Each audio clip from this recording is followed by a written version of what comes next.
Hello everyone, myself Monica. Today we will discuss about hardness of water. Meaning of hardness of water, causes of hardness of water, types of hardness, units of hardness. First, we discuss about soft and hard water. Soft water, water that forms lather with soap solution easily is called soft water.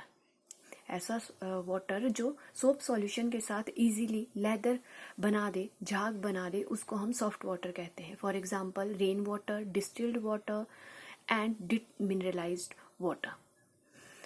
Hard water, water that doesn't form lather with soap solution easily is called hard water.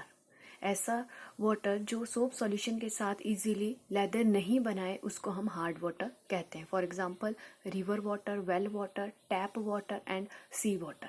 क्यों? क्योंकि ये impure होता है, इसमें impurities present होती है, तो ये क्या करता है, इजीली सोप सॉल्यूशन के साथ लेदर फॉर्म नहीं करता है. नेक्स्ट हम बात करेंगे हार्डनेस क्या होती है. Hardness of water. हम बात कर रहे हैं सॉफ्ट वाटर, हार्ड वाटर. अब हम बात करेंगे hardness of water. Hardness of water is that characteristics of water which prevents lathering of soap. Hardness water की कैरेक्टरिस्टिक्स है जो प्रिवेंट करती है लेदरिंग ऑफ सोप. सोप सॉल्यूशन के साथ लेदर बनाने को जो रोकता है उसको हम हार्डनेस कहते हैं. और hardness of water is that capacity of given sample of water which consume soap solution. कि कितना कंजप्शन करता है वो सोप सॉल्यूशन का. तो हम जनरली कह सकते हैं कि degree of hardness is directly proportional to consumption of soap. Lesser the consumption of soap solution by water, lesser is its degree of hardness. And higher the consumption of soap solution by water, higher is its degree of hardness. Means कि जितनी consumption होगी उतनी उसकी degree of hardness होगी. Next हम बात करेंगे soap. हम जहाँ पे हमने सॉफ्ट वाटर और हार्ड वाटर को डिफरेंस किया कि तो on the basis of soap. तो सोप होता क्या है? Soaps are sodium or potassium salts of long chain fatty acids. कौन से fatty acids? Such as oleic acid, palmitic acid and stearic acid as sodium oleate, sodium palmitate, sodium stearate.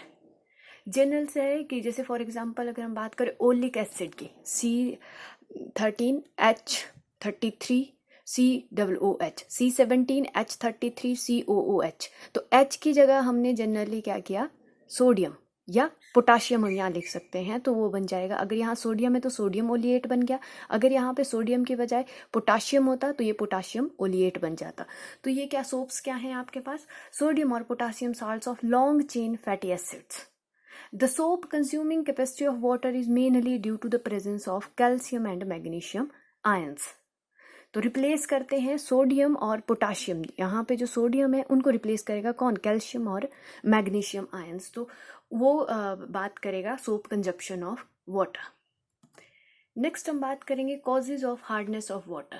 अब hardness हमने कहा hardness होती है कि जो prevent करता है लेदरिंग ऑफ सोप. अब किसकी वजह से होती है? ऐसा क्या है वाटर में? क्योंकि वाटर में H positive OH negative ions है. उनके अलावा ऐसे और कौन से आयंस हैं जो कॉज करते हैं हार्डनेस को?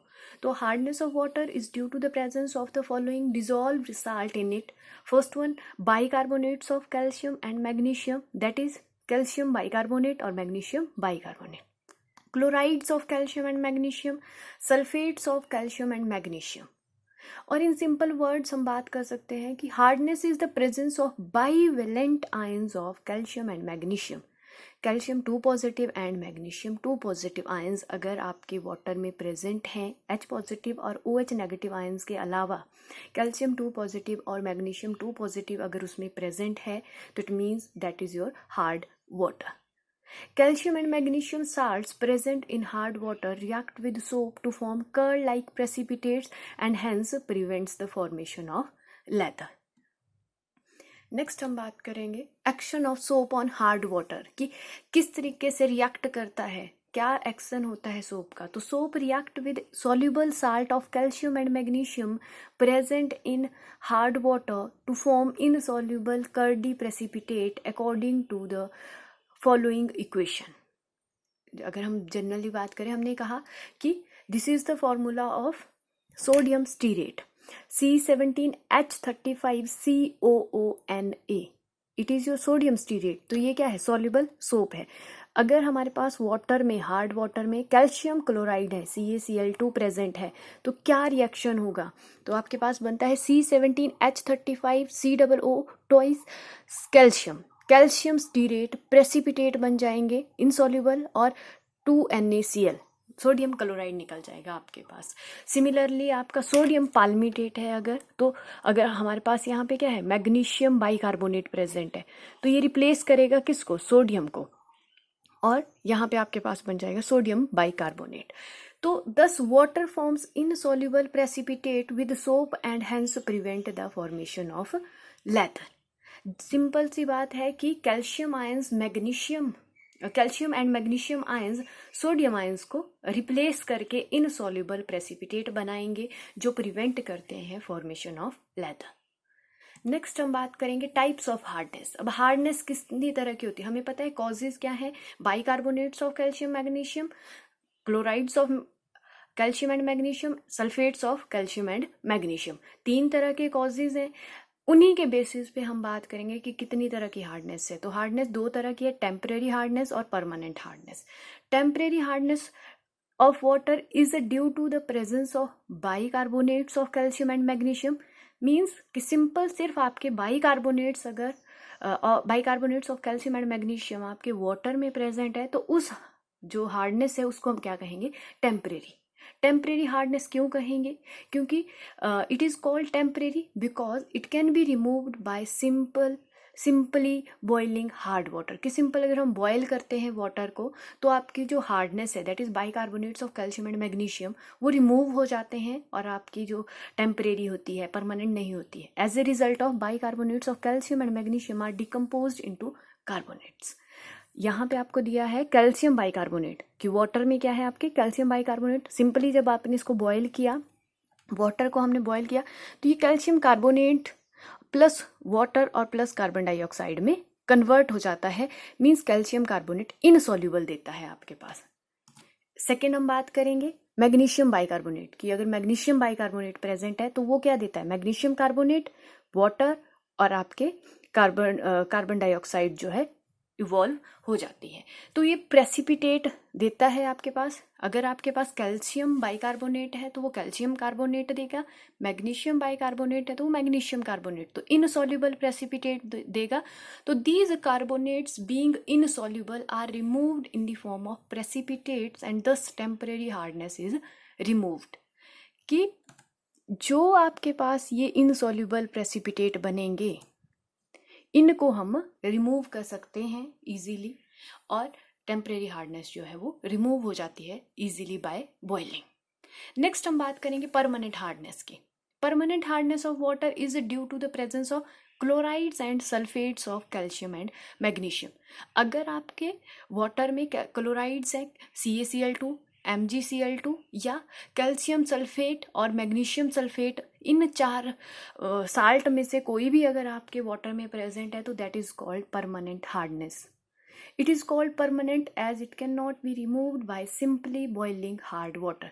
जैसा कि हमने पीछे देखा कि टेम्परेरी हार्डनेस जो है वो इजीली रिमूव हो जाती है बॉइलिंग से, बट ये इजीली रिमूव नहीं होती है, क्योंकि कैल्शियम क्लोराइड और मैग्नीशियम क्लोराइड या कैल्शियम सल्फेट, मैग्नीशियम सल्फेट, इनको हम इजीली रिमूव नहीं कर सकते बाय बॉइलिंग, इसलिए इसको हम परमानेंट हार्डनेस कहते हैं।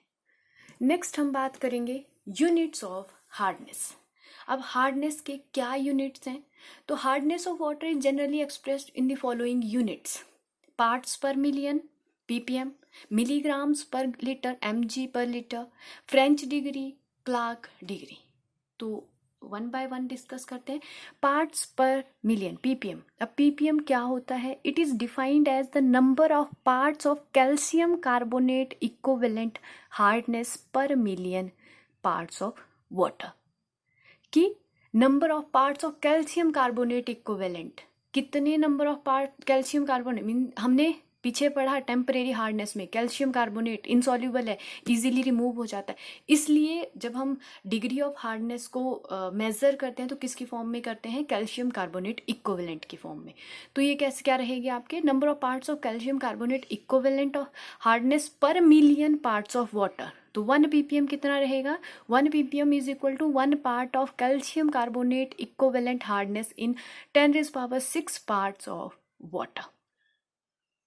कैल्शियम कार्बोनेट हमने बात करी, क्यों हमने चूज किया, इसके लिए थोड़ा सा मैं ब्रीफ कर देती हूँ। फर्स्ट, एक तो इनसॉल्युबल होता है। सेकंड, कैल्शियम कार्बोनेट का अगर मॉलिक्यूलर वेट हम देखें तो वो 100 होता है, जो हमारी कैलकुलेशन को इजी बनाता है, इसलिए हम कैल्शियम कार्बोनेट की फॉर्म में डिग्री ऑफ हार्डनेस को मेजर करते हैं। नेक्स्ट हम बात करेंगे milligrams per litre. It is defined as the number of milligrams of calcium carbonate equivalent hardness present per litre of water, कि 1 लीटर वाटर में number of milligrams of calcium carbonate equivalent, कितने number of milligram calcium carbonate equivalent present है 1 litre water में, उसको हम क्या कहेंगे, milligram per litre. 1 milligram per litre is equal to 1 milligram of calcium carbonate equivalent hardness in 1 litre. Next, French degree. It is defined as the number of parts of calcium carbonate equivalent hardness present per 10⁵ parts of water, कि 1 degree French is equal to 1 part of calcium carbonate equivalent hardness in 10⁵ parts of water. Clark degree. It is defined as the number of parts of calcium carbonate equivalent hardness present per 70,000 parts of water, कि अब 1 Clark degree is equal to 1 part of calcium carbonate equivalent hardness in 70,000 parts of water. तो जो 4 हमारे पास units हैं hardness को, किस तरीके से हम बता सकते हैं। फर्स्ट ppm, सेकेंड हमारे पास आया milligram per litre, third French degree, Clark degree. तो इनके बीच में क्या रिलेशनशिप है, तो first 1 ppm is equal to 1 milligram per litre is equal to 0.1 degree French which is equal to 0.07 Clark degree. इसके ऊपर आपको बहुत से क्वेश्चन आ जाते हैं कि 1 ppm के इतना है तो इसको कन्वर्ट करो फ्रेंच डिग्री में या क्लार्क डिग्री में या मिलीग्राम पर लीटर में। तो इसका रिलेशनशिप आपको मोस्ट इंपॉर्टेंट है। 1 ppm is equal to 1 milligram per litre which is equal to 0.1 French degree equal to 0.07 Clark degree. This is all for today. Thank you.